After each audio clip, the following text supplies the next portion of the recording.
A conferência de hoje intitula-se O Homem por Trás da Máscara, porque queremos descobrir quem é o homem por trás das cenas, que vai desempenhar um papel principal nos eventos antes da volta de Cristo. E o livro de Daniel nos dá muita informação sobre este assunto. E, de fato, o livro de Daniel, como já dissemos, funciona como uma referência para o livro de Apocalipse. E a profecia que vamos estudar hoje é uma profecia que atua como uma chave para a interpretação do livro de Apocalipse. Novamente, eu gostaria de lembrar vocês do nosso pequeno dicionário de termos proféticos. Roupas brancas são justiça, som de trombetas é um símbolo de guerra, também de juízo, prostituição significa idolatria, ser infiel a Deus, água ou oceano equivale a nações, Apocalipse 17:5. A mulher, vocês vão se lembrar, é a igreja. Sião é o povo de Deus. E hoje vamos falar sobre chifres e reis e reinos. E vamos ver por nós mesmos essas definições. E também, é claro, a rocha, que é Jesus. Há muitos textos que indicam isso. Portanto, vejamos esta visão de Daniel. É uma das visões mais espetaculares da Bíblia. Ela é realmente espantosa.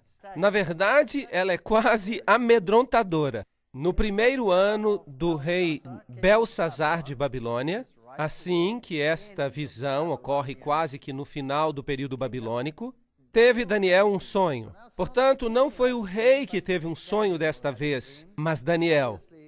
E, obviamente, ele vai nos dar mais detalhes do que o rei em sua visão prévia, a qual foi como que um ABC da profecia. Teve Daniel um sonho e visões na sua cabeça quando estava na sua cama e escreveu logo o sonho. Ele vai explicar, não temos que adivinhar nada sobre isso. Daniel 7, versos 2 e 3. Eu estava olhando na minha visão da noite e eis que os 4 ventos... O que era mesmo isso? Guerra. Ventos do céu agitavam o mar grande. Então havia uma guerra entre as nações. E 4 animais grandes, ou seja, reinos, diferentes uns dos outros, subiram do mar. Eles eram diferentes uns dos outros. Daniel 7, versos 2 e 3. Assim, vamos apenas ter certeza que está tudo claro. Os símbolos proféticos da Bíblia, lembram-se? O mar são povos, nações, multidões, Apocalipse 17:15. E o vento dissemos que é guerra, e bestas são reinos, Daniel 7:17. Vamos ler estes textos para que fique tudo absolutamente claro. Apocalipse 17:15. As águas que viste são povos e nações e multidões e línguas. Portanto, este é o primeiro símbolo. Vamos até Jeremias para ver o que podemos encontrar ali. Jeremias 49:36. E trareis sobre Elão os 4 ventos dos 4 cantos do céu, e os espalharei na direção de todos estes ventos, e não haverá nação onde não cheguem os fugitivos de Elão. Verso 37. E farei com que Elão tema diante dos seus inimigos. Agora, chamamos isso de paralelismo hebreu. Algo é explicado de uma maneira e depois repetido de outra. E dessa forma os símbolos são explicados. Eles se explicam a si mesmos. Portanto, os 4 ventos, os que dispersam Elão, significa que Elão temerá diante dos seus inimigos. Haverá guerra. E diante dos que procuram a sua morte, farei vir sobre eles o mal, o furor da minha ira, diz o Senhor. E enviarei sobre eles a espada, a guerra, até que venha consumi-los. Então temos aqui o paralelismo, para ver que o mar equivale às nações e o vento equivale às guerras. Daniel 7:17. Estes grandes animais são 4 computadores em Bruxelas. Não diz nada disso. Diz, estes grandes animais são 4 reis que se levantarão da terra. Portanto, 4 reinos que virão e são descritos como animais. ou bestas. 17:23. O quarto animal será o quarto reino na terra. Portanto, esta é a definição bíblica. Não podemos interpretar estes símbolos de nenhuma outra maneira a não ser como a Bíblia diz. Assim, os quatro animais são quatro reinos que se levantarão da terra. E agora podemos olhar para os reinos e descobrir para onde ir. O primeiro era como leão, mas tinha asas de águia. Enquanto eu olhava, foram-lhe arrancadas as asas, e foi levantado da terra, e foi posto em pé como homem, e foi-lhe dado um coração de homem. Daniel 7, verso 4. Agora, o primeiro reino que nós tínhamos em Daniel capítulo 2, a cabeça de ouro, Daniel a identificou como sendo Babilônia. A primeira besta que nós vemos aqui é o leão com asas de águia, que a propósito era o símbolo, um dos símbolos de Babilônia. E o que é fascinante aqui é que fizeram com que este animal ficasse em pé como um homem, e um coração de homem lhe foi dado. Este é um reino que exalta o lado humano acima de Deus. Esta é a apostasia máxima contra Deus, colocando o homem no lugar onde Deus deveria estar. E veremos, à medida que continuamos nesta série, que os eventos do fim também culminam com este mesmo assunto. O homem sendo colocado no lugar onde o divino deveria estar. Portanto, Bab-El, como eu já lhes disse, Babel, Bab é portal e El é Deus, portal de Deus, um outro caminho para Deus. Um outro caminho, outro além do caminho que foi prescrito e encontramos na Bíblia. Assim, aqui está este poder que se levantará e representa a Babilônia, em paralelo com a cabeça de ouro, 605 a 539 a.C. Vamos dar uma vista de olhos em relação ao simbolismo. Jeremias 4, verso 7. Já um leão subiu da sua ramada, e um destruidor dos gentios. Ele já partiu e saiu do teu lugar para fazer da tua terra uma desolação. O profeta está falando de Jerusalém, Israel, a fim de que as tuas cidades sejam destruídas e ninguém habite nelas. Este leão a que se refere ao reino de Nabucodonosor. Babilônia, que estava por vir, e Jeremias aplica o símbolo do leão à Babilônia. Portanto, o primeiro reino é Babilônia. Aqui está um símbolo que era usado em Babilônia. Você pode ver que o leão com asas de águia é parte desse simbolismo. Aqui está outro relevo. E aí, de novo, se pode ver o leão com asas de águia. Símbolos de Babilônia. Assim que a arqueologia confirma que este era o símbolo que era usado, assim não precisamos nem adivinhar o que está acontecendo. A Bíblia nos dá um bom começo. Daniel, capítulo 2, começou com Babilônia, e Daniel, capítulo 7, começa com Babilônia. E eis aqui o segundo animal. Substitua isso por outra palavra, reino, semelhante a um urso que se levantou de um lado, tendo na boca 3 costelas, entre os seus dentes. E foi-lhe dito assim: levanta-te e devora muita carne. Daniel 7, verso 5.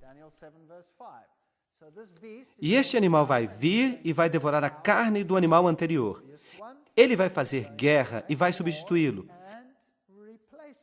Ele tinha 3 costelas, e um lado era mais alto do que o outro. Agora, qual era o próximo reino em Daniel capítulo 2? Era a Medopérsia. Há um pouco mais de detalhes aqui. Os medos e persas eram de jugo desigual. Primeiramente, os medos foram mais proeminentes e se levantaram de um lado, e depois os persas chegaram a ser equivalentes e mesmo mais elevados, assim que não eram iguais em poder. Portanto, o animal seguinte, o reino que se levanta, seria a Medo-Pérsia. 3 costelas na sua boca. Houve 3 guerras principais associadas com as conquistas da Medo-Pérsia. A Medo-Pérsia representa, porque aqui vemos um paralelo, aos braços e peito de prata da estátua, e governaram de 539 a 331 a.C. E aqui, nas conquistas que fizeram, vemos a primeira, Lívia, conquistada dessas porções do Império Babilônio. A outra conquista foi a própria Babilônia, e a terceira foi o Egito.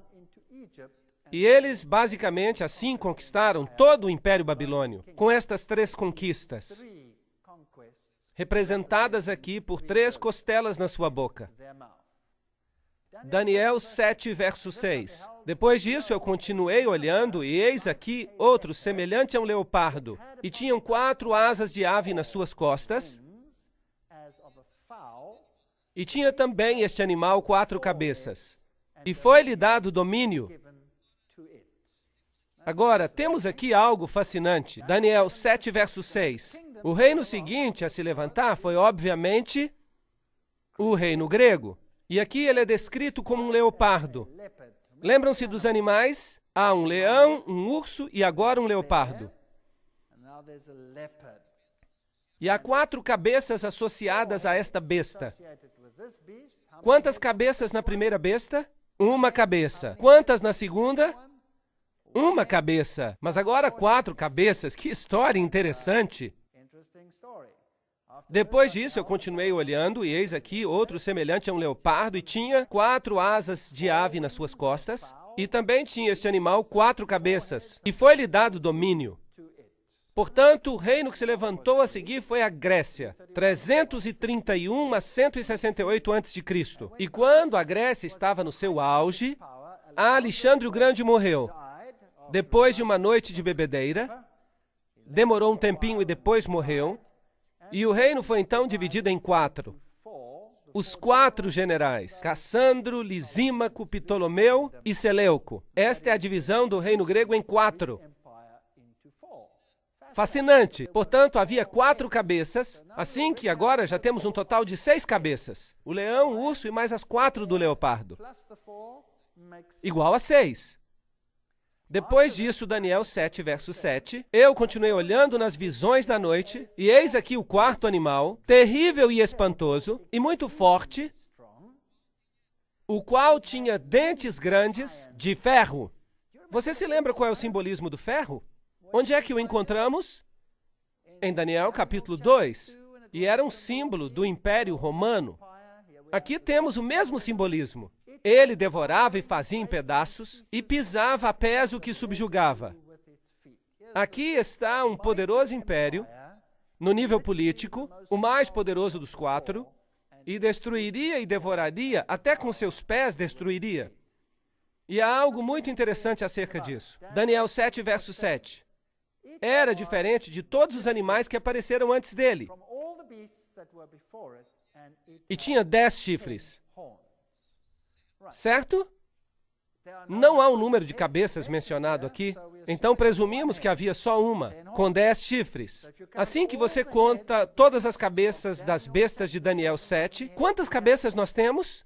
Temos 7 cabeças. 7 cabeças. Agora, a besta que nós encontraremos no livro de Apocalipse tem 7 cabeças. E a besta do livro de Apocalipse com as 7 cabeças também tem todos os componentes das bestas que são mencionadas aqui em Daniel. Capítulo 7. Portanto, precisamos saber que cada uma dessas cabeças e quais eram as filosofias associadas com esse período de tempo. Agora, esta besta em particular era diferente de todos os animais que apareceram diante dela. E tinha 10 chifres. Agora, os 10 chifres, como já vimos nas definições, seriam 10 reinos. O verso 24 diz, e quanto aos 10 chifres daquele mesmo reino, se levantarão 10 reis. Portanto, de Roma se levantariam 10 reinos, e depois dele se levantará outro. Portanto, depois que os 10 tenham se levantado, depois de Roma ter sido dividida em 10, um outro se levantaria, o qual será diferente dos primeiros e abaterá 3 reis. Bem, isso é fascinante. Portanto, o quarto animal se divide em 10, mas ainda é basicamente o mesmo animal. O mesmo animal se divide em 10. E deste animal, na divisão dos 10, vem outro poder. E ele é o que adiciona um aspecto diferente. Está claro? É isso que o texto diz. Qual será diferente? Diferente dos primeiros. Portanto, Roma será diferente dos outros por causa daquela besta. E ele governará por quanto tempo? Até que veio o ancião de dias e o julgamento foi dado aos santos. Esse é um longo período de tempo. Portanto, Roma governou de 168 a.C. a 476 depois de Cristo, e depois foi dividida em 10. Quantos dedos há na profecia anterior? 10 dedos. Aqui temos os 10 novamente, divididos em 10, e outro se levantará depois deles, e ele será diferente, e o sistema permanecerá por quanto tempo? Até que venha o ancião de dias. Uau! Um longo tempo. Portanto, estamos falando de um longo período de tempo.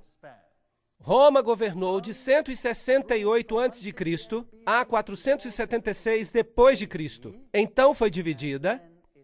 Assim que temos exatamente a mesma sequência. Nós temos o leão que se compara à cabeça de ouro. Depois temos o urso que se compara aos braços e peito de prata. Depois temos um leopardo de 4 cabeças que representa o quadril de bronze. E agora temos um animal terrível, que representa as pernas de ferro. E os 10 dedos, quando dividida em 10, e também será diferente por causa de um outro que se levanta depois dele. Assim que é isso que temos até agora. Daniel, capítulo 7, versículos 19 ao 23. Então tive desejo de conhecer a verdade acerca do quarto animal, que era diferente de todos os outros. Muito terrível, cujos dentes eram de ferro e as unhas de bronze. Portanto, havia um elemento de bronze nessa quarta besta. O bronze era um componente muito importante. Ora, de fato, o Império Grego foi praticamente incorporado por Roma.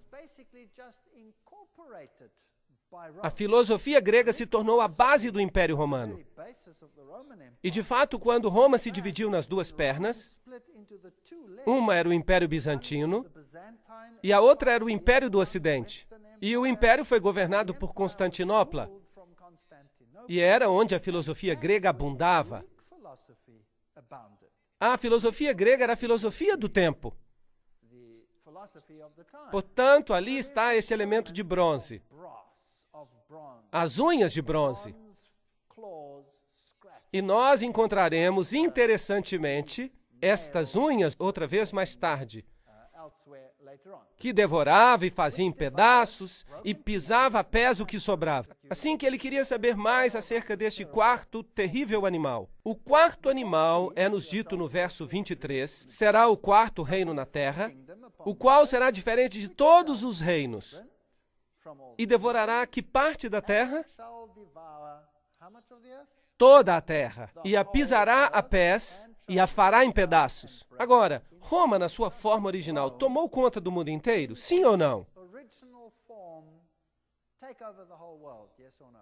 Não. E a China? E o Japão? E as Filipinas? E a Austrália? E a África do Sul? E os Estados Unidos? E a América do Sul? E essas áreas? Será que Roma governou sobre todas elas? Obviamente que não. Mas lembrem-se, a profecia não diz que seria esta Roma. Roma acaba e é dividida em 10. e que outro se levantaria e governa até quando? Até que venha o ancião de dias. Assim que a profecia ainda hoje está de pé. Nesse contexto. Faz sentido? Ok. Isso é muito interessante. Portanto, aqui temos esse poderoso Império Romano. Isto é o que a Bíblia diz, que encontraríamos estes reinos e os 10 chifres se levantariam. 10 reinos. Os 10 dedos representam os 10 reinos. Desde o ano 476 até a segunda vinda de Cristo, esses poderes de alguma forma continuariam. E o pequeno, depois deles, que se levantaria mais tarde, seria o elemento diferente e governaria até que o ancião de dias chegasse. Daniel 2, verso 44, lembrem-se, está falando acerca dos 10 dedos, que são equivalentes aos 10 chifres, e diz, mas nos dias desses reis, o Deus do céu levantará um reino, que não será jamais destruído, e esse reino não passará a outro povo, e esmiuçará e consumirá todos esses reinos, mas ele mesmo subsistirá para sempre.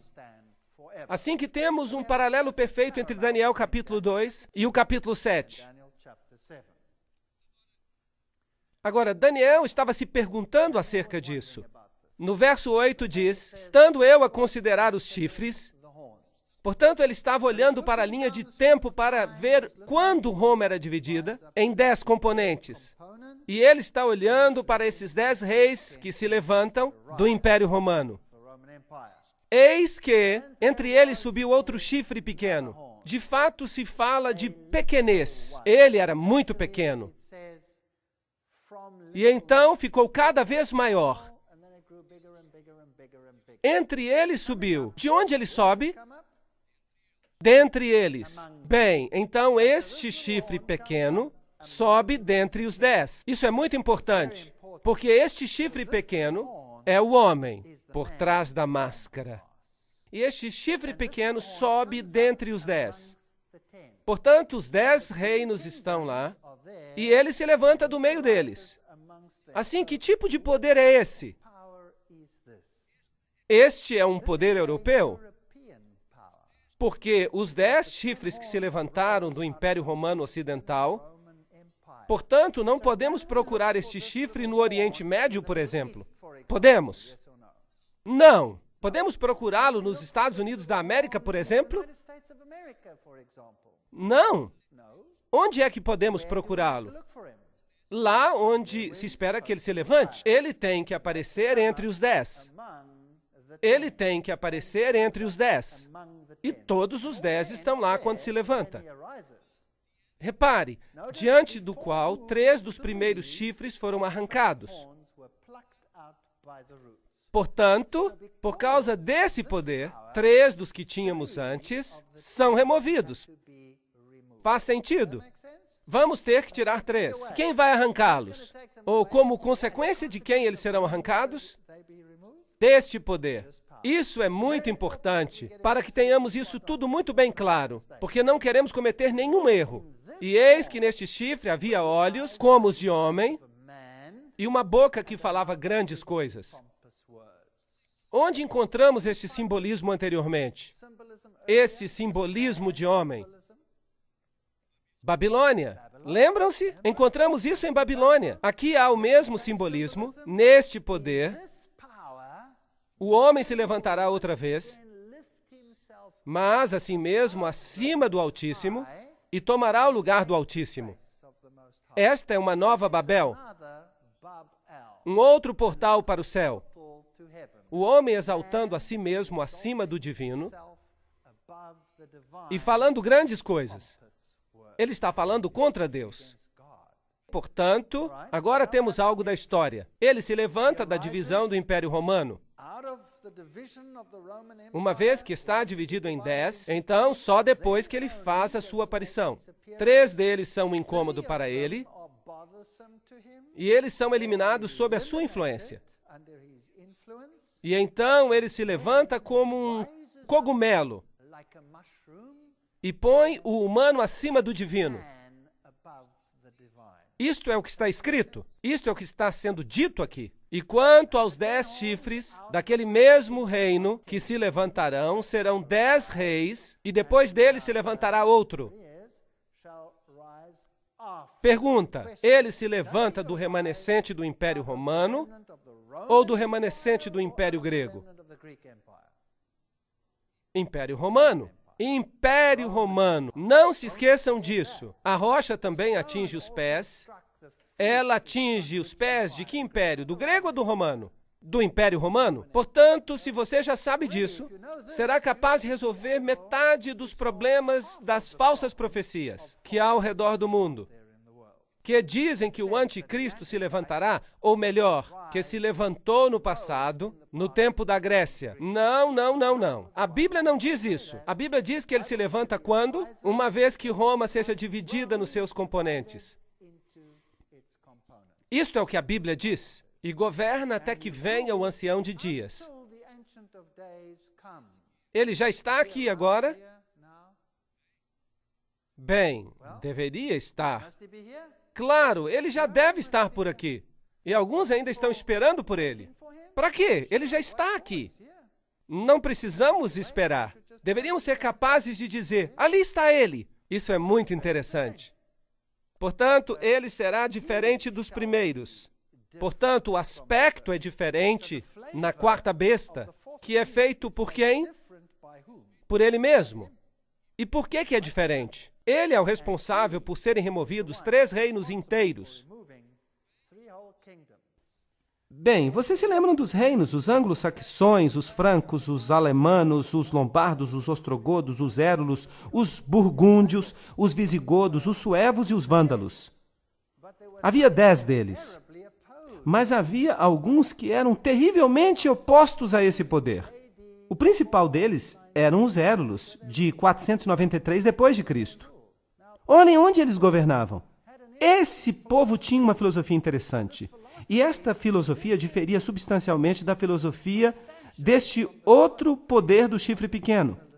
Agora, infelizmente, nós não temos documentos históricos sobre as crenças dos érulos. Nem tampouco temos quaisquer documentos sobre as crenças dos ostrogodos. O que nós temos é um pouquinho das crenças dos vândalos. Mesmo assim, com pouca documentação religiosa. Por que não temos isso? Porque tudo foi destruído. Então, toda a informação que nós temos é de segunda mão. Aparentemente, a história nos diz hoje que esses 3 poderes que foram removidos eram de profissão ariana. Em outras palavras, que eles ensinavam que Jesus não era Deus e, portanto, eles tiveram que ser removidos. Mas, de fato, não há nenhuma evidência disso em lugar algum. Trata-se de informação de segunda mão, provida pelo poder que os destruiu. O aspecto mais interessante é que aqueles que foram destruídos tinham um evangelho diferente. Um evangelho que era derivado da Palestina e que era um reflexo muito mais verdadeiro do evangelho bíblico do que qualquer outro. E é possível que eles tivessem um cristianismo derivado diretamente da fonte original. E talvez por isso tiveram que ser removidos. É uma possibilidade bem plausível. Há bastante investigação que tem sido feita sobre isso. E eu não sou totalmente contra esta ideia. Portanto, foram destruídos em 493 depois de Cristo. Agora, se esta quarta criatura, esse novo poder, se levanta do meio deles, então ele já deveria ter se levantado antes de 493. Os que vão ser eliminados a seguir são os vândalos, 534 depois de Cristo. Eles afligiram o Império Romano e os sujeitaram uma grande parte da sua cultura religiosa do mundo bizantino e romano. Eles os subjugaram ferozmente e, portanto, finalmente os vândalos foram destruídos pelos exércitos do Império Romano Oriental.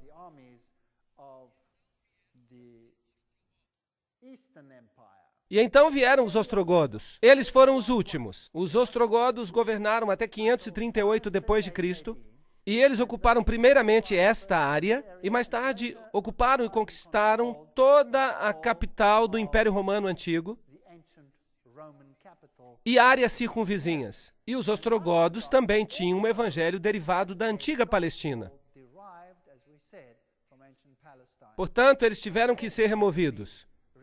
Eles eram tolerantes às outras religiões, mas eles eram um espinho na carne do poder do chifre pequeno. E finalmente eles foram destruídos com a ajuda, dentre outros, dos francos, por aqui mais ou menos, que fizeram uma aliança com os reis de Constantinopla, com os Césares. E, portanto, em 538 d.C., a oposição ao chifre pequeno desapareceu. E ele cresceu como um cogumelo. Portanto, os alemanos, os remanescentes dos 10, eles são os alemães hoje, os burgúndios, os suíços, os francos, os franceses, os lombardos, os italianos, os saxões, os ingleses, os suevos, os portugueses, os visigodos, os espanhóis, e os érulos, os vândalos e os ostrogodos foram eliminados. De fato, estes não foram os únicos contra os quais se fez guerra. Não. Os visigodos, por exemplo, sendo provavelmente muito relacionados aos ostrogodos, tinham sentimentos semelhantes. E houve muitas guerras combatidas e muita subjugação por aqui, antes que estes também se alinhassem com o pensamento do poder do chifre pequeno. Os maiores aliados do poder do chifre pequeno foram os francos, que são hoje os franceses.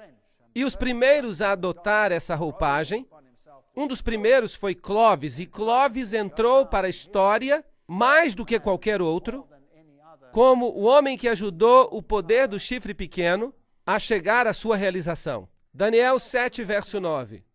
Eu continuei olhando até que foram postos uns tronos, e um ancião de dia se assentou, e a sua veste era branca como a neve, e o cabelo da sua cabeça como a pura lã, e o seu trono era de chamas de fogo, e as suas rodas de fogo ardente. Portanto, Daniel está observando os eventos aqui na Terra, em que tudo parece girar em torno do poder deste chifre pequeno, e ele vê a cena de um grande julgamento que acontece no céu. O verso 10 diz: assentou-se o juiz e se abriram os livros. Portanto, aqui havia uma cena de julgamento. E eu estava olhando nas minhas visões da noite, e eis que vinha nas nuvens do céu um como filho do homem. Este é um acrônimo para anjo. Vamos ver que isso nos vai ser explicado em outra conferência. E ele se dirigiu ao ancião de dias e o fizeram chegar até ele. Verso 13. Portanto, esta não é a vinda de Cristo a esta terra. Esta é uma cena que acontece no céu, enquanto o chifre pequeno estabelece o seu domínio aqui na terra. Assim que o julgamento está pronto para sentar-se no reino celestial. E foi-lhe dado, isto é, ao Filho do Homem, o domínio e a honra e o reino, para que todos os povos, nações e línguas o servissem, e o seu domínio é um domínio eterno, que não passará, e o seu reino tal que não será destruído. Portanto, temos um contraste por aqui. Por um lado, temos um reino que vai ser estabelecido nesta terra, cuja sede e poder repousam sobre o chifre pequeno, e do outro lado, temos um julgamento que ocorre no lugar onde o poder será dado a Cristo. Portanto, temos dois poderes opostos.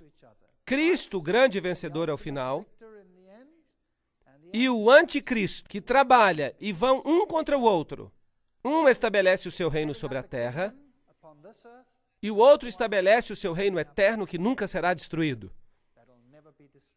Mas os santos do Altíssimo receberão o reino e o possuirão para todo sempre e de eternidade em eternidade.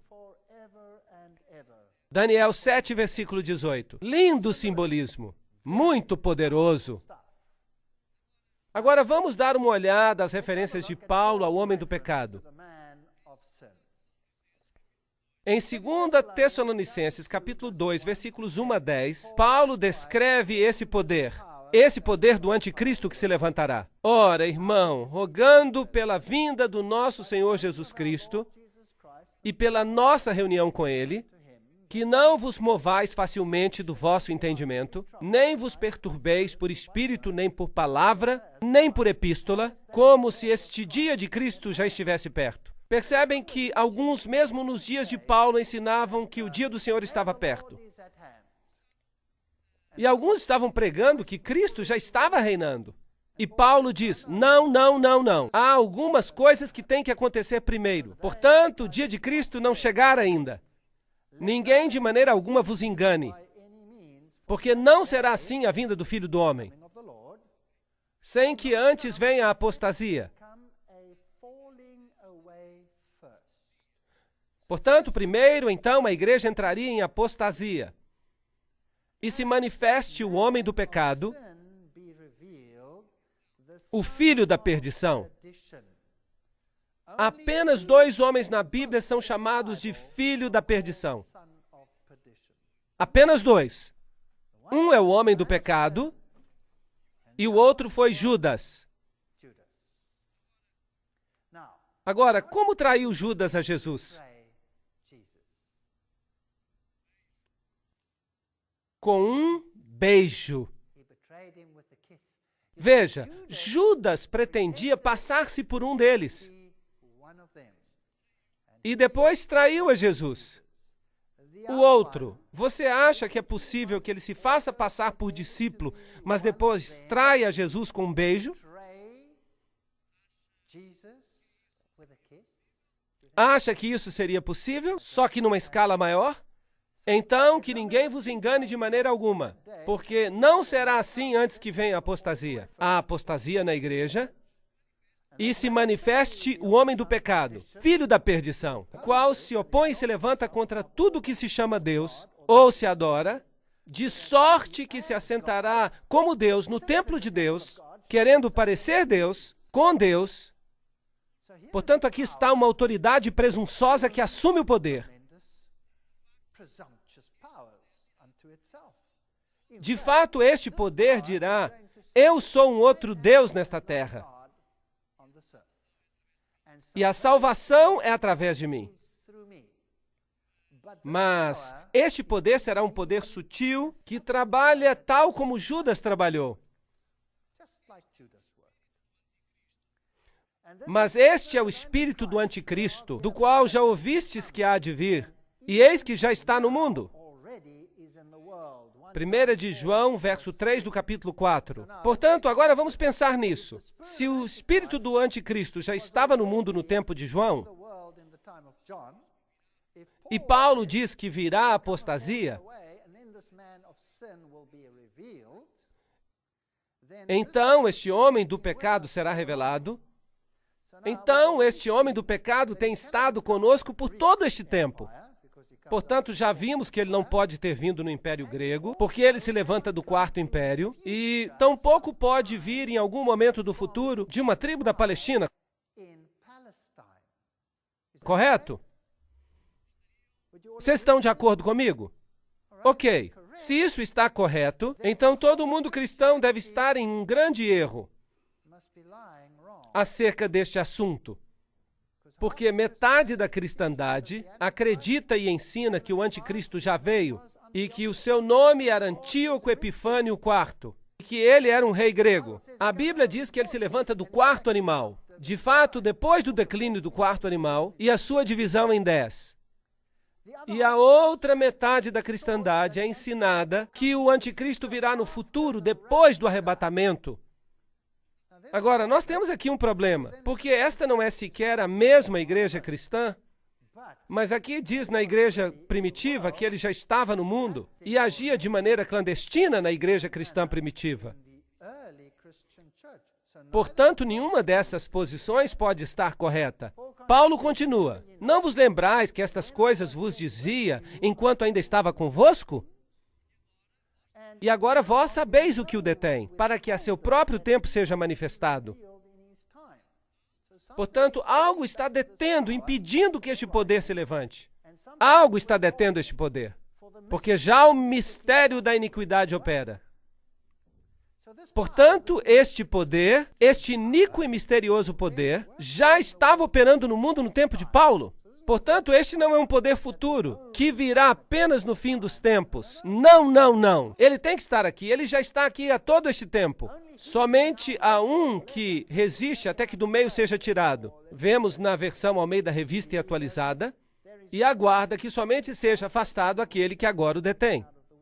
Portanto, havia um poder segurando de alguma forma este poder do chifre pequeno, para que ele não se manifeste. E Paulo lhes tinha dito quem era esse poder. Não vos lembrais que estas coisas vos dizia, mas ele não menciona isso aqui. E então será revelado o iníquo, a quem o Senhor desfará pelo sopro da sua boca e aniquilará pelo esplendor da sua vinda. Portanto, este poder será levantado quando algo que o detém seja tirado, ou algum poder que o está detendo, e este poder será destruído por ocasião da segunda vinda de Cristo. A esse cuja vinda é segundo a eficácia de Satanás, com todo o poder e sinais e prodígios e mentiras. Esta é uma história interessante. Com todo o engano da injustiça para aqueles que perecem, porque não receberam o amor da verdade para se salvarem. Será possível que este poder engane a todo mundo quando eles aceitam um evangelho que é baseado em valores humanos e não em valores divinos? Em critérios humanos e não em critérios divinos? Será que isso é possível? Aqui nós temos um ponto em que Paulo, estamos lendo Romanismo e Reforma de Gratian. Paulo afirma a existência de conhecimento na igreja primitiva. A igreja primitiva sabia, diz ele, qual era o obstáculo. A igreja primitiva nos diz o que ela sabia sobre isso. E ninguém pode se colocar hoje numa posição de contradizer esse testemunho, que Paulo tinha pela palavra da boca somente, dito aos Tessalonicenses. Isto é um ponto em que só a tradição antiga pode ter autoridade. A especulação moderna não tem qualquer relevância nesse assunto. Hoje as pessoas estão dizendo, bem, o que poderia tê-lo detido? Talvez fosse o Espírito Santo. Por que haveria de ser o Espírito Santo? Havia um poder a detê-lo. E quando este poder é removido, o anticristo se levanta e permanecerá até que o Senhor venha. Então, o que os pais da igreja sabiam e que Paulo lhes disse verbalmente? Ele lhes disse, mas não escreveu. Bem, vamos ver o que dizem os pais da igreja primitiva. Tertuliano, um apologista cristão de 200 depois de Cristo, em A Ressurreição, diz: ele que resiste deve resistir até que do meio seja tirado. Que obstáculo está lá senão o Estado romano? A queda do qual, dividido em 10 reinos, deve então introduzir o anticristo. Portanto, isto era o que os pais da igreja cristã primitiva acreditavam, que quando Roma se for, então o anticristo será revelado.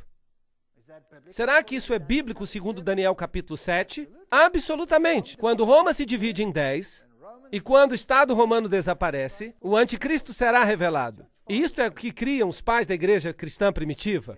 Tá outro, João Crisóstomo, um sermão sobre 2 Tessalonicenses 2. Ele foi bispo em Constantinopla em 390 e diz: há somente um que impede agora até que seja tirado do caminho, que é quando o Império Romano é tirado do caminho. Então ele virá, o anticristo. Aqui temos outros. Edward Elliot, que escreve um comentário sobre Apocalipse em 1862 e diz: nós temos um testemunho concordante com os primeiros pais, Irineu e dos discípulos de São João, dizendo a Crisóstomo e Jerônimo, quanto a como isto era entendido, acerca do poder imperial que governava e residia em Roma. Assim, isto é uma verdade bem simples. Quando Roma cai, o anticristo vem.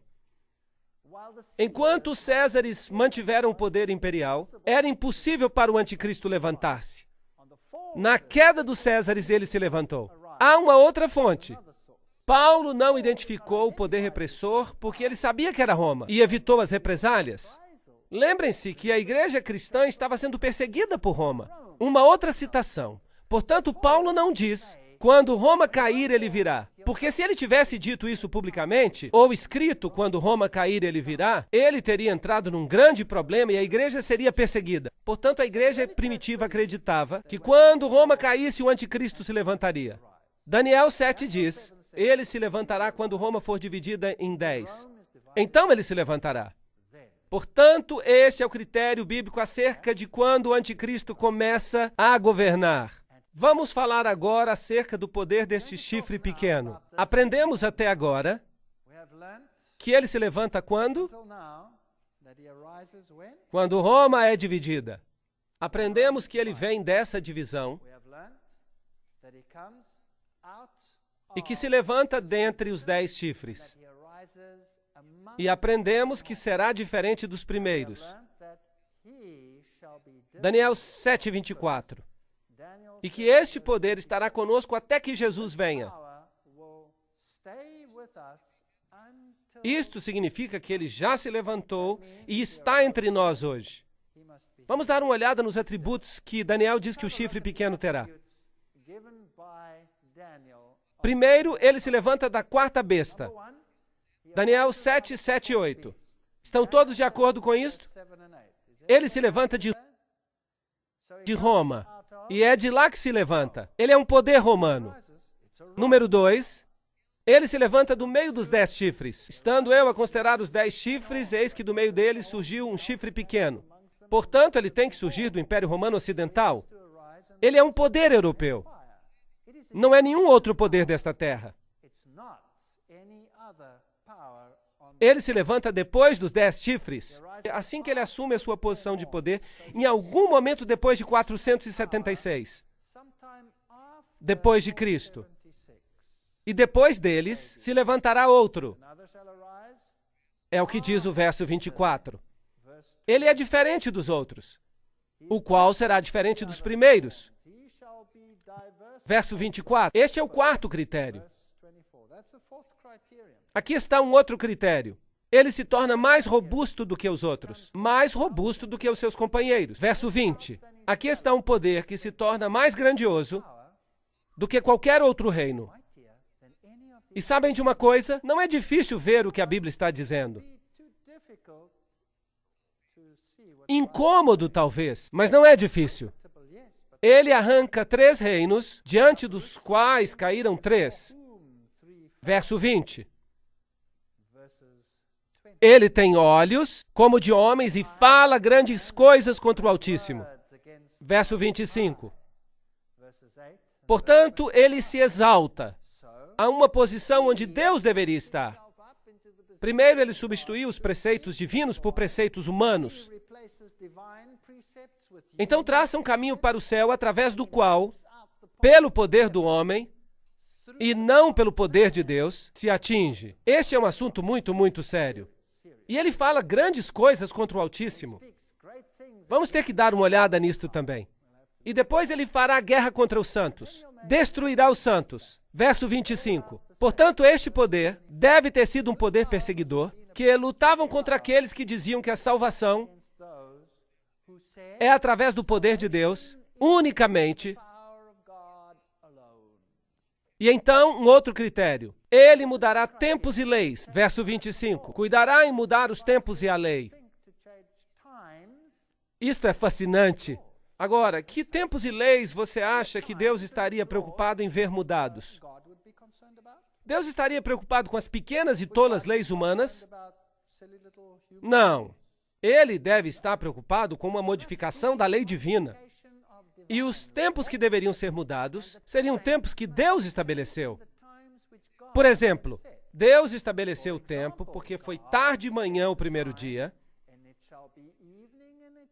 foi tarde de manhã o segundo dia. De uma tarde à outra, eram medidos os dias anteriormente.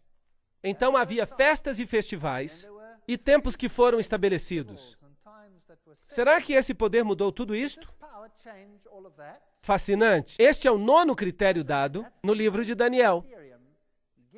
Daniel é muito preciso. E ele governará e serão entregues em suas mãos por um tempo, tempos e metade de um tempo. Tempo, tempos e metade de um tempo. 3 anos e meio profético. Vamos falar sobre isso. Fascinante. O verso 25. E devorará toda a terra. O quarto animal, o qual será diferente, devorará toda a terra. A sua característica diferente, devorará toda a terra. E a pisará a pés e a fará em pedaços. Será que isso inclui os Estados Unidos? Que neste momento possa haver alguém controlando os Estados Unidos? Os poderosos Estados Unidos? Que dizer da poderosa Rússia? Ou de qualquer outra nação poderosa? Talvez a China? Vocês acham que podem estar sendo controlados por mais alguém neste momento? E isso vai existir até o fim, até que venha o ancião de dias, no verso 22. Agora, eu não estou inventando essas coisas, isso está no livro de Daniel. Vocês podem pegar o livro de Daniel e lerem vocês mesmos. Agora, o critério final. O seu reino será tirado no fim dos tempos. E o juízo será estabelecido e eles tirarão o seu domínio para o destruir e para o desfazer até o fim. A Bíblia diz que ele será destruído pelo esplendor da vinda do Filho do Senhor. Portanto, nenhum poder terrestre tirará o seu poder. O próprio Deus vai intervir. 13 critérios. Há apenas um poder no mundo inteiro que historicamente e de qualquer outra forma se possa qualificar. É uma situação bem lamentável.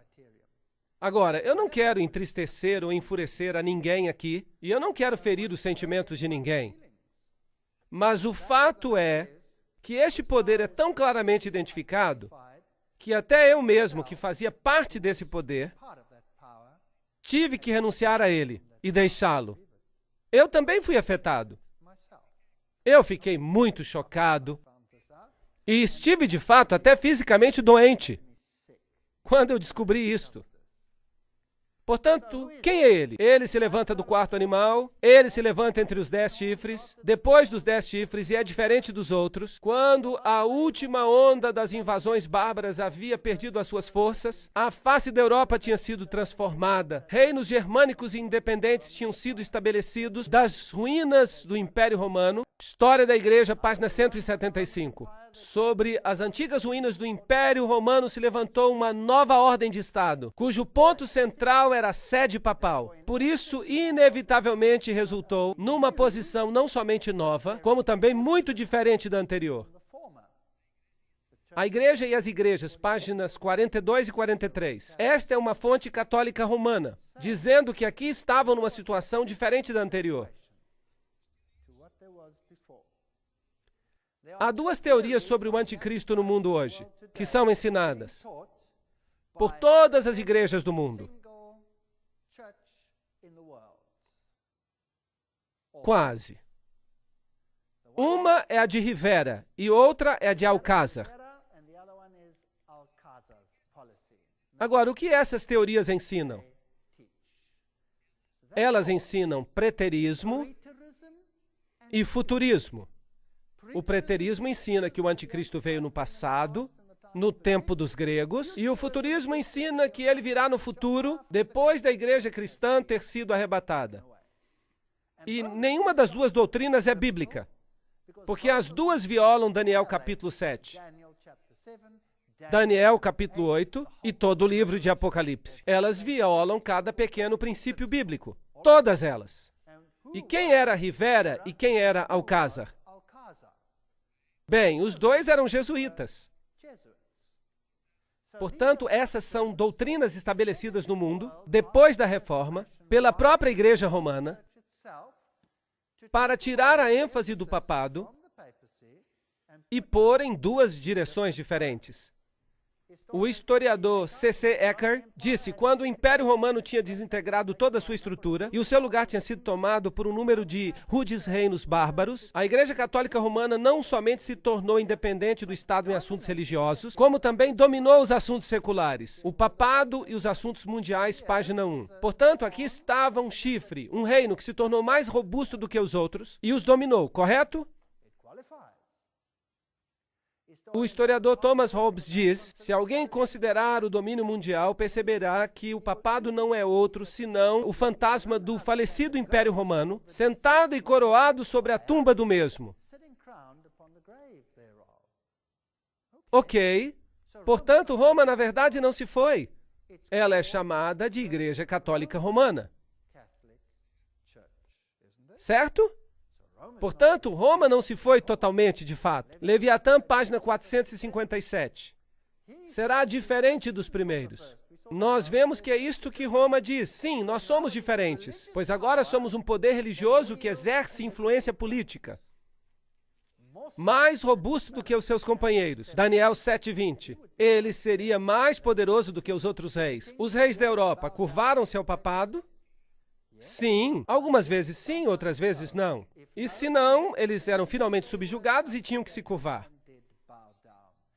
Se não, eles tinham que finalmente vir, como Frederico da Alemanha, que teve que ficar descalço, na neve, à espera de uma prorrogação para ter o seu reino de volta.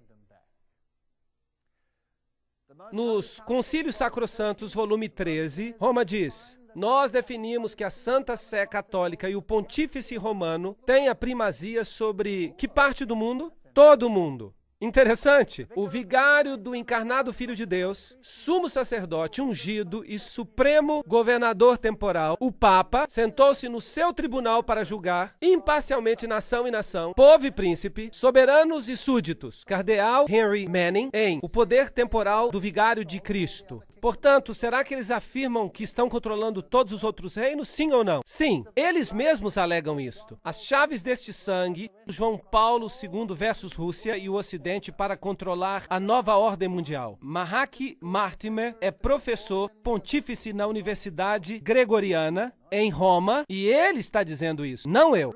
Arrancou 3 reinos, então tive o desejo de conhecer a verdade sobre o quarto animal que era diferente de todos os outros, e também a respeito dos 10 chifres que tinha na cabeça, e do outro que subiu, e diante do qual caíram 3. Daniel 7, 19 e 20. Sim, Roma alega que os 3 foram arrancados porque eram arianos, que eles não acreditavam que Cristo fosse Deus, que é um dos ensinamentos de Roma. Mas veremos que este é apenas um elemento esotérico de Roma.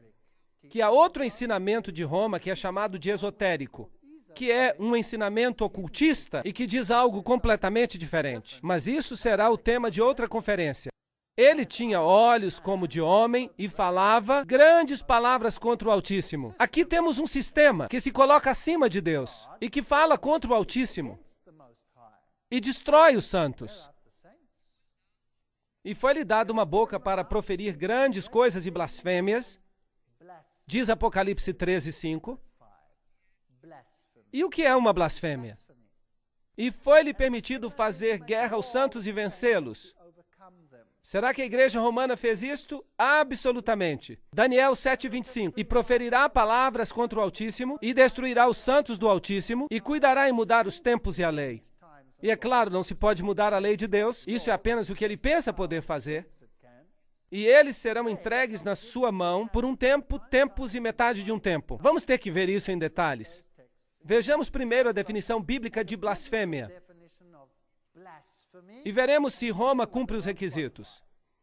Bem, nós encontramos em João capítulo 10, verso 30 a 33, eu e o Pai somos um. Disse Jesus. Jesus diz que é Deus. E os judeus responderam dizendo, não te apedrejamos por alguma obra boa, mas pela blasfêmia, porque sendo tu homem, te fazes Deus a ti mesmo. Portanto, uma definição de blasfêmia na Bíblia é quando alguém diz que é Deus. Bem, há muitas pessoas que blasfemam no mundo hoje em dia, mas esta é a primeira definição. Outra definição encontramos em Lucas, que diz, vendo ele a fé dele, disse, homem, os teus pecados te são perdoados. E os escribas e fariseus começaram a arrazoar, dizendo, quem é este que diz blasfêmias? Quem pode perdoar pecados, senão só Deus?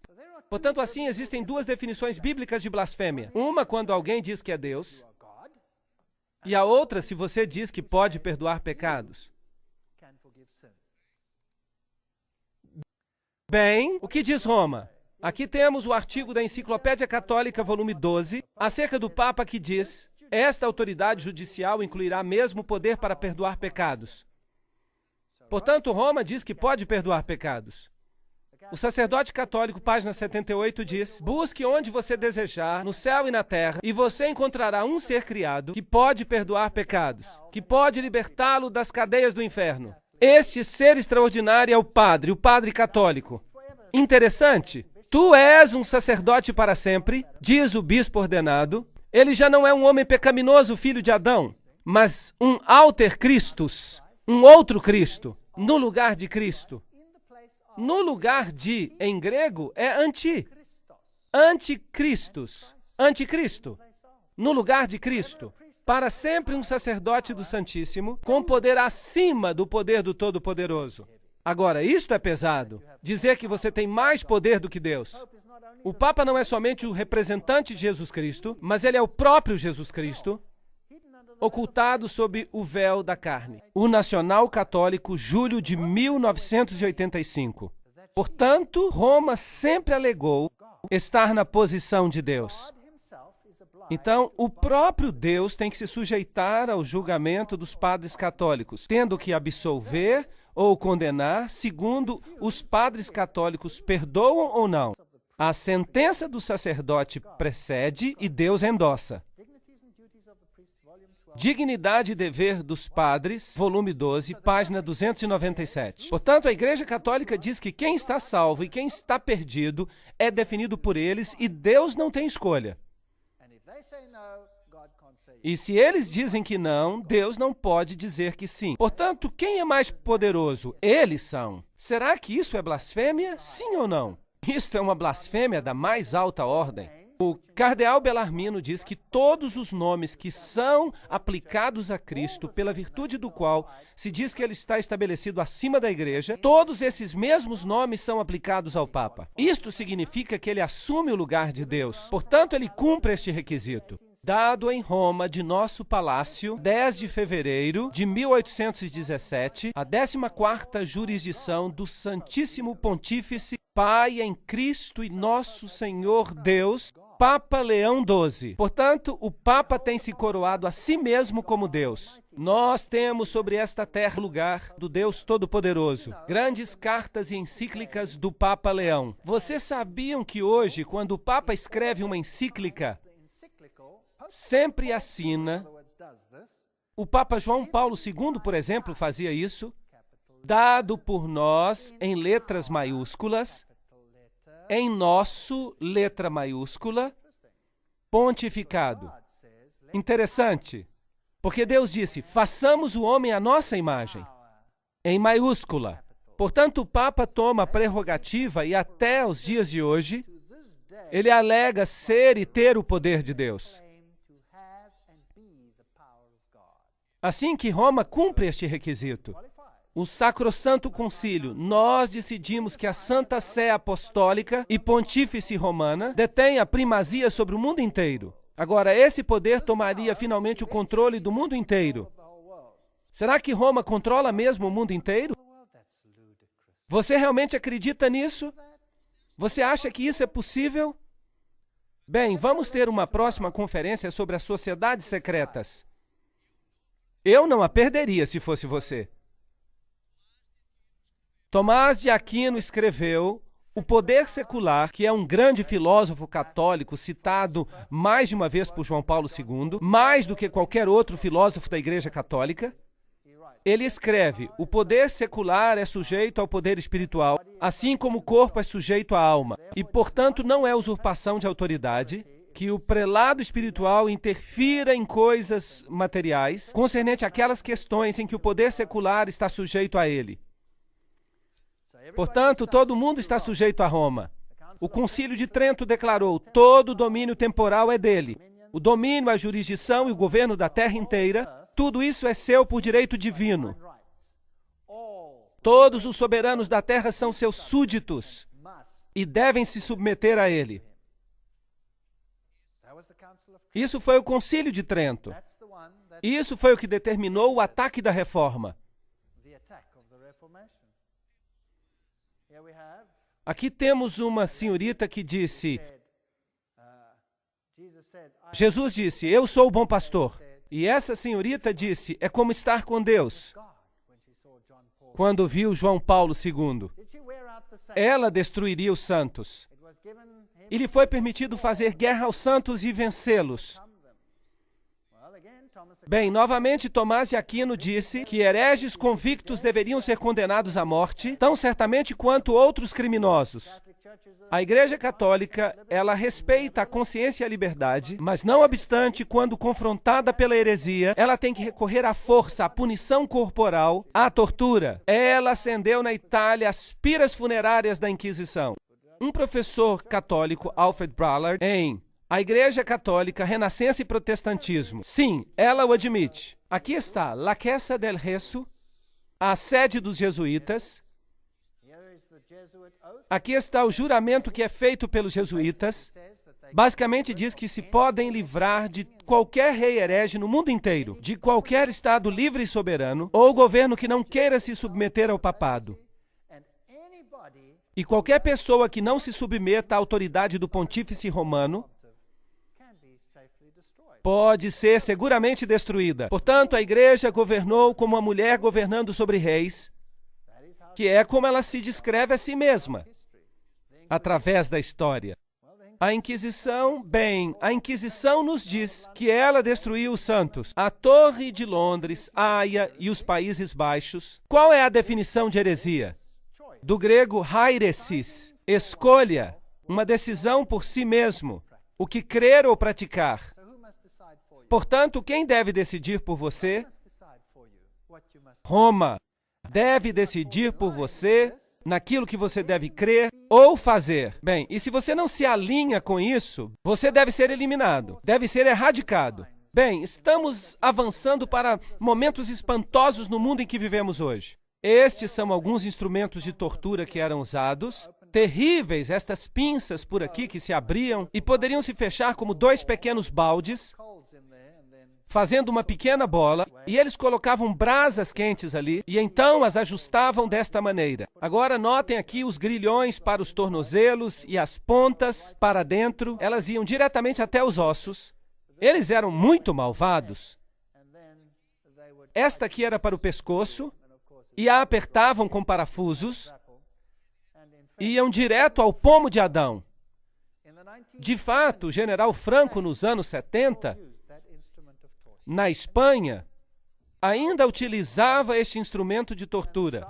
Dá para crer nisso? Quão primitivo o homem pode se tornar? E os cepos e os parafusos de polegar, e esta coisa horrível por aqui, eles içavam a pessoa de cabeça para baixo, com as mãos atadas nas costas, e a levantavam desta maneira, até o alto, e a dependuravam no teto. E então amarravam esta bola a uma estante alta, esta pedra pesada, nos pés, e ela rolava para baixo e assim arrancavam os braços. Muito cruel o que eles faziam.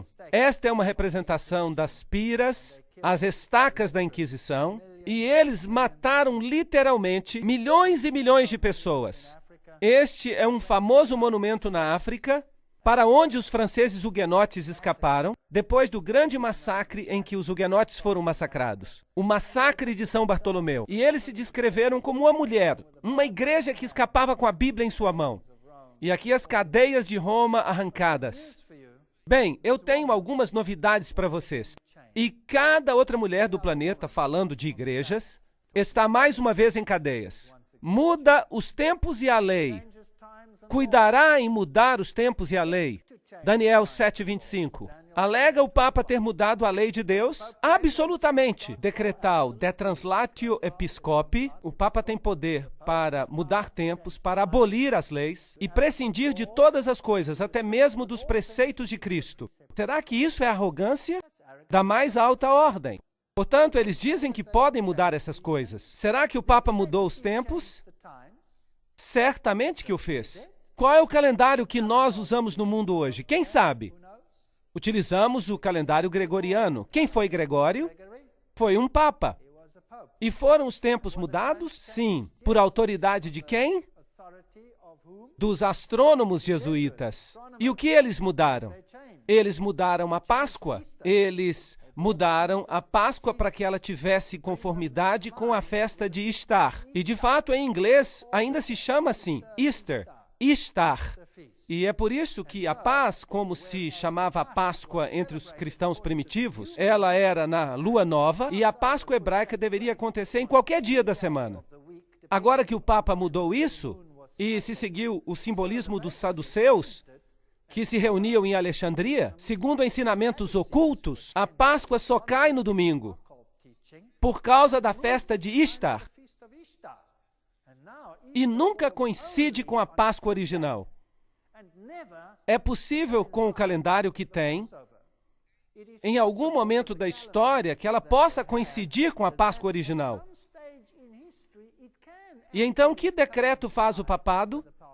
Se ocorre a festa no dia da Páscoa original, então o Papa muda a festa em uma semana para que ela caia num domingo. Portanto, ele mudou os tempos e as festas, definitivamente. Também, desde esses tempos, nós estamos celebrando o dia de meia-noite a meia-noite, e não de pôr do sol a pôr do sol. Então, ela revogou a lei e prescindiu de todas as coisas, até mesmo dos preceitos de Cristo. O Papa pode modificar a lei divina. Pronta a biblioteca. Quem te dá direito, Senhor Papa, para mudar a lei de Deus? Os 10 mandamentos, como originalmente dados por Deus, nas primeiras tábuas, não terás outros deuses diante de mim. Então, depois há este grande mandamento que não devemos nos encurvar aos ídolos. E depois, tu não deves tomar o nome do Senhor teu Deus em vão. E o mandamento do sábado é proeminente. E então temos os mandamentos que ditam o relacionamento entre o homem e o próximo. Honra teu pai e a tua mãe, não matarás, não adulterarás, não furtarás, não dirás falso testemunho e não cobiçarás. Aqui estão os mandamentos como estão na Bíblia. Mas se você pegar o catecismo católico, verá que o segundo mandamento foi removido. Não terás outros deuses, ou seja, não farás. Ele deverá ser capaz de mudar leis, porque ele diz, eu sou o Senhor vosso Deus, não terás outros deuses estranhos diante de mim, não tomarás o nome do Senhor teu Deus em vão. Portanto, o segundo mandamento desaparece e o outro sobe uma posição. Lembra-te do dia de sábado para o santificar. Mas o que eles fizeram com este? Trataremos disso daqui a pouco. Portanto, ele só tem 9 mandamentos e para alcançar os 10, eles tomam o mandamento da cobiça e o dividem em 2. Não cobiçarás a mulher do próximo e não cobiçarás os bens do teu próximo. Fascinante. Lembrem-se que este aqui diz, não cobiçarás a casa do teu próximo, não cobiçarás a mulher do teu próximo. Eles ainda têm o descaramento de inverter a ordem do mandamento como se tivessem o direito de fazer. A Enciclopédia Católica diz, a igreja, depois de ter mudado o dia de descanso do sábado judaico, o 7º dia, para o primeiro dia da semana, fez o terceiro mandamento se referir ao domingo, porque o segundo já se tinha tirado como dia a ser guardado como dia do Senhor. Então eles mudaram os tempos, mudaram até o dia de adoração, que era o 7º dia, e foi transferido para o primeiro dia da semana. Mateus 5,17 diz, não penseis que eu vim destruir a lei ou os profetas. Eu não vim para destruir, mas para cumprir, para viver esses preceitos.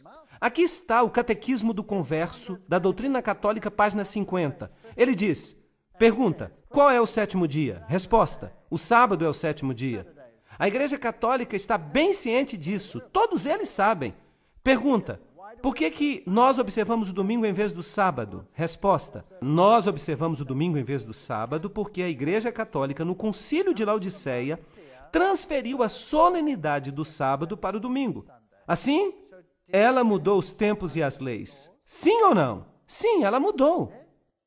Tempos, tempo e metade de um tempo. A que isso se refere? Os santos seriam entregues em suas mãos por um tempo, tempos e metade de um tempo. Se você tem uma Bíblia moderna, ela dirá 3 anos e meio. Agora, um ano profético é diferente de um ano literal. Um ano em sentido profético tinha 360 dias, porque o ano hebraico tinha 360 dias. Portanto, 2 vezes 360 igual a 720. Metade de um tempo, metade de um ano, 180. Ao somarmos tudo, isso daria 1.260 dias proféticos. Ora, isso se transforma em 1.260 anos literais. Vamos solucionar isso.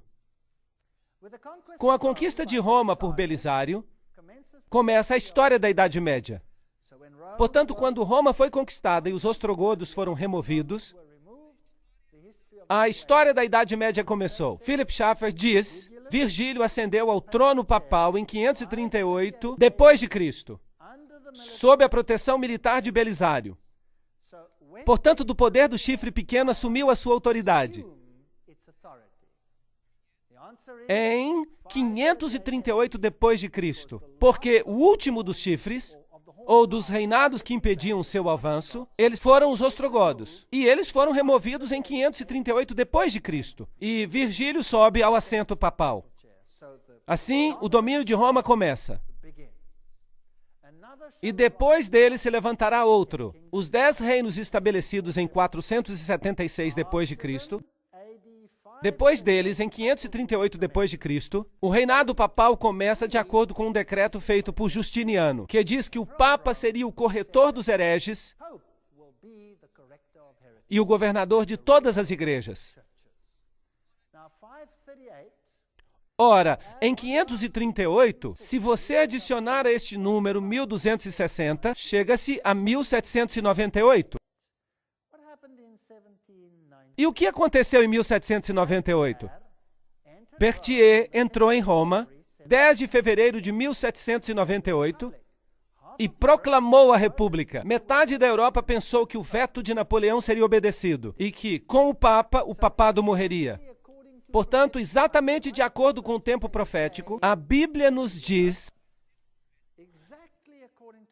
exatamente de acordo com este tempo profético, o relógio bateu em 1798 e o poder temporal do Papa foi detido por um tempo.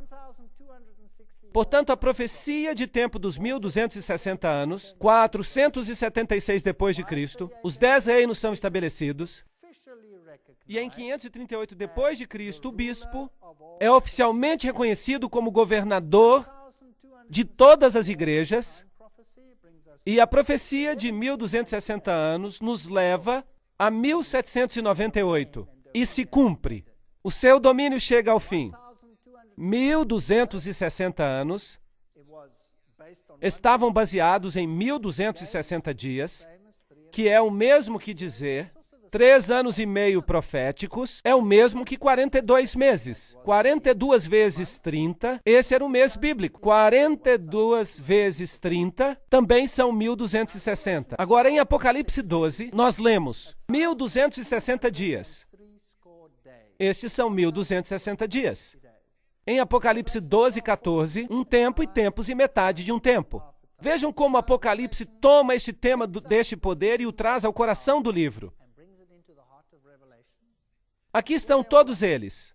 Daniel 7, 25, um tempo e tempos e metade de um tempo, referentes a este poder. Daniel 12, 7, um tempo, tempos e metade de um tempo. Apocalipse 11, 2, 42 meses. Apocalipse 11, 3, 1260 dias. Apocalipse 12, 6, 1260 dias. Apocalipse 12, 14, um tempo e tempos e metade de um tempo. Apocalipse 13, 5, 42 meses. Todos eles se referem ao mesmo poder. Note como estão. 1, 2, 3, 4, 5, 6, 7.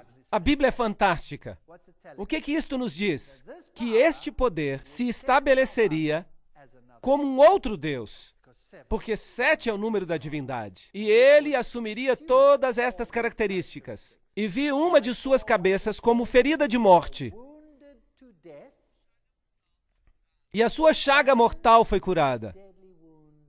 Roma recebe uma ferida e, na forma do poder do chifre pequeno, mas ela será curada. E toda a terra se maravilhou após a besta. Apocalipse 13, 3. Portanto, este mesmo poder, que governou sobre os santos por 1260 dias, recebe uma ferida mortal em 1798 e se levanta novamente, e o mundo inteiro vai ser sujeito a ele. Isso é o que a Bíblia diz. E deu-se-lhe poder sobre toda tribo, língua e nação. Isso inclui os Estados Unidos? Sim, isto inclui o meu país também. Ronald Reagan e o papado fizeram uma santa aliança. É uma história fascinante. Temos que nos aprofundar nisso, com mais detalhes. Portanto, até os poderosos Estados Unidos se sujeitaram a este poder. Aqui temos uma foto simbólica, Gorbachev e o Papa. Esta é a poderosa União Soviética, saudando e reconhecendo este poder. É uma grande ideia, uma nova ordem mundial, em que as diversas nações estejam unidas em uma causa comum. Somente os Estados Unidos têm a força moral e os meios para realizá-la. No Concílio Vaticano II, que ocorreu em 1962, diz: é o nosso dever pôr em ação cada músculo para conseguir o tempo em que todas as guerras sejam completamente proibidas. Consentimento internacional. Isto é o que diz o Concílio Vaticano II.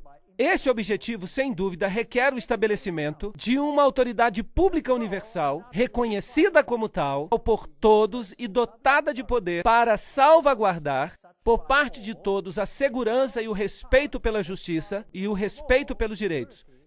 O Papa Paulo VI escreveu, em uma sessão intitulada Para a Efetiva Autoridade Mundial, esta colaboração internacional em uma escala mundial requer instituições que prepararão e corrigirão e até finalmente estabelecerão uma ordem de justiça que seja universalmente reconhecida. Quem não vê a necessidade de estabelecer progressivamente uma autoridade mundial capaz de agir efetivamente em setores judiciais e políticos? Fascinante. E quem foi coroado governador de todo o mundo? Esse mesmo homem. Fascinante. João Paulo Superestrela. Maastricht. A Europa unida. O que o mundo tem a dizer acerca disso? Por que o Parlamento Europeu tem esta construção? Uma construção muito interessante. Nós vamos ter uma conferência acerca desta situação da Europa e o que significa. E o que diz George W. Bush acerca deste poder? Em 25 de março ele disse: a melhor forma de honrar o Papa João Paulo II, verdadeiramente um dos grandes homens, é levar os seus ensinamentos a sério, é ouvir as suas palavras e colocar os seus ensinamentos em prática aqui na América. Este é um desafio que todos devemos aceitar. Portanto, quem está sujeito a quem aqui? Quem está sujeito a quem? Em 1991, o Papa fez um chamado para a nova ordem mundial. E foi sobre o que o seu discurso de Ano Novo? Ele teve apenas uma mensagem. Ele disse: é tempo de estabelecer uma autoridade mundial. Agora mesmo. Esse foi o seu pedido. Ele visitou as Nações Unidas e falou em nome de todas as religiões do mundo. Note agora que isso inclui o budismo, o hinduísmo, o shintoísmo, o zoroastrismo, o protestantismo, o catolicismo e todos os demais. Será que existe uma agenda? E Gorbachev disse: nós devemos ajudar João Paulo II porque ele está certo em seu pedido por uma nova ordem mundial. Disse Gorbachev, quando o Papa falou nas Nações Unidas, na celebração dos 50 anos. Bem, você acha que seria possível que Roma seja esse poder? Que o Vaticano possa ser este poder? Mas, sem dúvida, o Vaticano parece ser um poder cristão nobre, tentando estabelecer valores corretos no mundo. Não parece isso? Lembram-se que a Bíblia diz acerca do homem do pecado? Judas parecia ser um dos discípulos, mas ele traiu a Jesus com um beijo. Aqui está um poder que parece ser um discípulo, mas que também poderá trair com um beijo. Nós teremos que entrar nos segredos das sociedades secretas para descobrir de que se trata.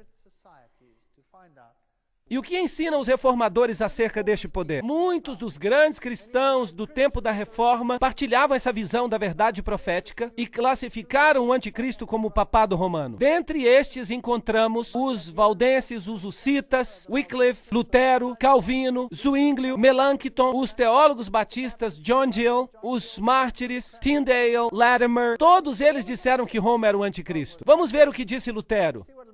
Eu sei que o Papa é o anticristo e o seu assento é o do próprio Satanás. O papado forma uma perseguição geral sob o poder do pontífice romano, com o propósito de fazer cair e destruir as almas. Esta é uma declaração bem direta. O que disse Calvino, João Calvino? Nós chamamos o pontífice romano de anticristo. Interessante. O que disse John Wesley? Ele é o significado da expressão o homem do pecado, que aumenta toda maneira de pecado acima de qualquer medida. É isso que disseram os reformadores. E João Knox disse que o Papa deve ser reconhecido como o verdadeiro anticristo.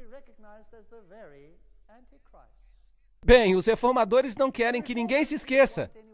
Portanto, em Nuremberg, a sede do protestantismo, na Câmara da cidade, eles tinham uma escultura representada sobre as suas portas. E se você olhar para cá, descobrirá algo interessante. Encontrará a profecia de que estamos falando nesta conferência. De um lado, você tem um leão com asas de águia. E um governante está perto dele. E ele nos diz quem ele é. Ele é Nabucodonosor. Portanto, quem é que os reformadores dizem que o leão com asas de águia representa? Babilônia. Se formos ao outro lado, vamos ver um urso com as 3 costelas na boca. E eles puseram um rei junto dele. E esse poderoso rei, eles dizem quem ele representa. Quem era? Era Ciro, o Grande. Portanto, eles estão dizendo que eram os medos e persas. Os reformadores não tinham rodeios de palavras. Eles disseram tudo e colocaram em pedra. Se você for ao outro lado, verá a outra porta e é assim que ela nos aparece. Vamos ver um pouco mais de perto. Há uma besta, um leopardo com 4 cabeças. E quem é que eles colocaram ao lado? Alexandre o Grande. Portanto, eles a identificaram com a Grécia. E do outro lado está uma besta terrível com 10 chifres. E eles têm um poderoso imperador ali, que é Júlio César. Então, quem é que eles disseram que era? Eles disseram que era Roma. Então, por aqui, eles têm esta pequena estrutura estranha, que surge entre eles, e ela tem a face de um homem, e tem uma pequena coroa. E não deixaram mistério sobre a identidade desta besta. Disseram que era Roma. Quem é que ainda ensina isto hoje? Ninguém. Ninguém ensina isto mais. Será que as igrejas cristãs ensinam isto? Não. De fato, elas todas se uniram no movimento ecumênico que diz: vamos aceitar Roma como nosso líder espiritual. Todas as denominações cristãs fazem parte do movimento ecumênico. E todas elas estão dizendo: vamos receber de volta as correntes. Isso é muito triste. Não deixem que ninguém os engane, de modo algum. Antes daquele dia virá a apostasia, e então será revelado o homem do pecado, o filho da perdição. Este se opõe e se exalta acima de tudo que se chama Deus ou é objeto de adoração, chegando até a sentar-se no santuário de Deus, proclamando que ele mesmo é Deus. Isso está fazendo sentido agora? Certamente que sim. Se fosse possível, eles enganariam os próprios eleitos. A fantasia de cristianismo é tão perfeita que nós não percebemos o âmago do ocultismo por trás dela. Quem está de fato em controle aqui? Quem está por trás do que está acontecendo? Que poder é exercitado em Roma? Quem é o Papa Negro? Quem é Peter Hans Kulvenbach no momento? Quem é ele? Qual é o seu papel no mundo? Você gostaria de saber? Então vejamos. Ele devorará a terra inteira. Isso significa que a rede de intrigas deve se espalhar por todo o mundo e ele continuará até o fim. Ele já está aqui agora, mas o seu domínio será tirado no tempo do fim. Agora, eu não estou dizendo que qualquer pessoa da Igreja Católica que não está ciente de tudo isso que está na Bíblia é o anticristo. Eu estou falando de um sistema aqui. Há um sistema. Há muitos bons católicos na Igreja de Roma que adoram a Deus de acordo com o melhor do seu conhecimento e de acordo com a consciência que têm. E Deus, então, considera o conhecimento que eles têm e os julga de acordo com o conhecimento que têm. Eu estou falando de um sistema que enganou mesmo seus próprios membros e que se coloca agora acima de Deus.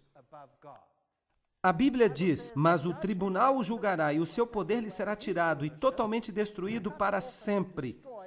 Então a soberania, o poder e a grandeza dos reinos que há debaixo do céu serão entregues nas mãos dos santos, pois o Filho do Homem vai vir na glória do seu Pai com os seus anjos, e ele então recompensará a cada um de acordo com o que tiver feito. A majestade dos reinos debaixo do céu será dada ao povo dos santos do Altíssimo. O seu reino será um reino eterno, e todos os domínios o servirão e lhe obedecerão. Deus trará um fim a todas as coisas muito em breve. E para descobrir a intriga que está por detrás das intrigas, eu os convido a assistir às próximas conferências. Mesmo que você tenha ficado triste com esta conferência, é muito importante que assista às próximas conferências, porque todo este plano será revelado. À medida que avancemos no livro de Apocalipse, que o Senhor seja com você e te ajude e te guie.